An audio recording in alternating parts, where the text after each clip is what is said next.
Simple Mining started in 2021.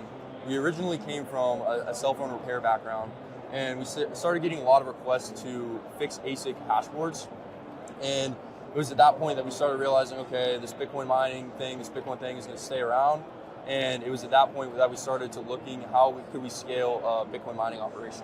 And that was when our CEO, Adam, he built a relationship in Iowa with the local utility company, and they decided to allow us to park 50 machines on site in our first container, and that was in November of 2021.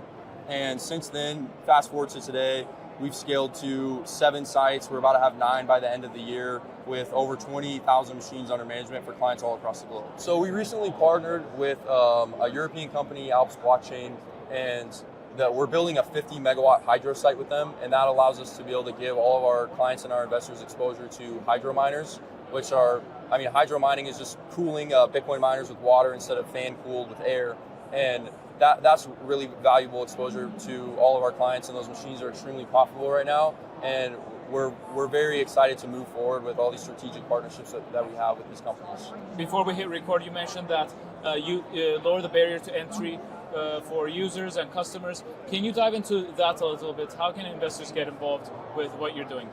Well, I think one of the misconceptions that people have, specifically what we do, is they think that we're a cloud mining company and that you're just renting hash rate from us, but that's really not the case. All that you're doing is you're buying a machine, an ASIC miner. It's your machine. If at any point, like one of our investors, they found access to zero cost of power and they wanted us to send them the machine, then we would do that. But they have ownership of this machine that's contributing hashes, it's consuming electricity, and it's turning it into Bitcoin. And that's really valuable exposure that, like you said, there's a barrier to entry in that market, and there's a lot of these publicly traded miners out there, and for many investors, it's really difficult to get exposure to that. But we allow our investors to easily, it really honestly takes a couple clicks to get mining same day as payment.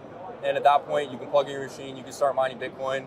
And then there's also the tax benefits that are involved, which makes Bitcoin distinct from every other industry and all these other investments. Is you're buying this piece of hardware, you can depreciate that hardware over time to decrease your tax burden. Why did you choose Iowa as your base of operations? What sort of advantages has it offered for you? I think for one, it's a favorable jurisdiction. Like we don't want to mine in Russia or Ethiopia or any of those other places where there's a chance that our mining operation will get shut down. But I would say one of the main reasons is Iowa is one of the highest places as far as wind energy production.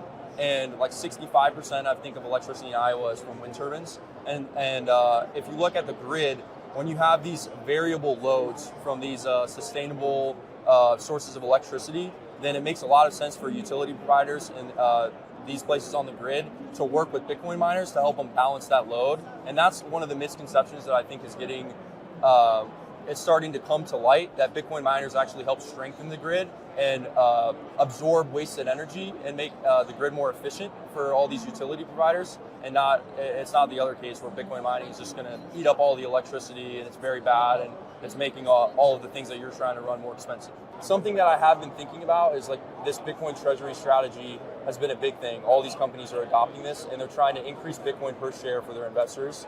And something that I don't think has been thought about is how hosted Bitcoin mining companies can help these treasury companies increase their Bitcoin per share through buying Bitcoin at a discount. Because that's ultimately what you're doing with Bitcoin mining, is you're purchasing Bitcoin with an electricity rate instead of at the spot market rate. Like right now, Bitcoin's $110,000. An investor wanted to buy one Bitcoin, you got to spend $110,000. Whereas like if you have an ASIC miner, you can consume $50,000 of electricity to generate $110,000 Bitcoin.